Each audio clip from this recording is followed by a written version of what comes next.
అమ్మయ్య, పండగ 2 రోజులు ఉంది. నేను ఇట్లా దగ్గు, జలుబు, జ్వరం అని అబద్ధాలు ఆడితే అత్తయ్య చేసుకుంటుంది మొత్తం. అవునా? అబ్బా! ఈ కోడలు ఎక్కడ చచ్చిందో ఏమో. ఇంకా పండగ 2 రోజులు ఉంది. ఏ కోడలి పిల్ల, ఏ కోడలి పిల్ల. అమ్మ వచ్చింది, రోజు తెలుస్తూనే ఉంది. ఏంటో దీని బాధ. అత్తయ్య 2 రోజుల నుంచి ఒకటే దగ్గు, ఒకటే జలుబు అత్తయ్య. అందుకే జండు బాం పెట్టుకుంటున్నాను.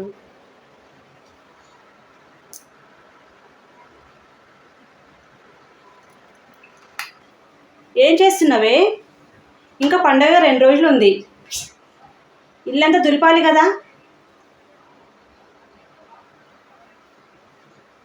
నువ్వు మొత్తం పని చేస్తే నీకు పట్టు చీర కొనిపెట్టానే నీకు ఇద్దామని. సరే, నీకు జ్వరం వచ్చింది కదా, నువ్వు రెస్ట్ తీసుకో. నేను ఆ చీర ఏదో పని మనిషికి ఇచ్చి దాంతోనే పని చేపిస్తాను. పట్టు చీరనా?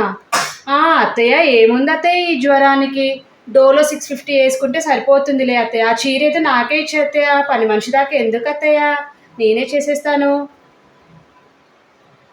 ఓకే అత్తయ్య, ఇప్పుడే స్టార్ట్ చేయను పని. చూసారుగా దీంతో ఎలా పని చేయించానో. పట్టు చీరనా? పట్టు చీర దీనికి ఇచ్చేది. మొత్తం పని చేశాక దీనికి ఇస్తా ఇంకో కౌంటర్.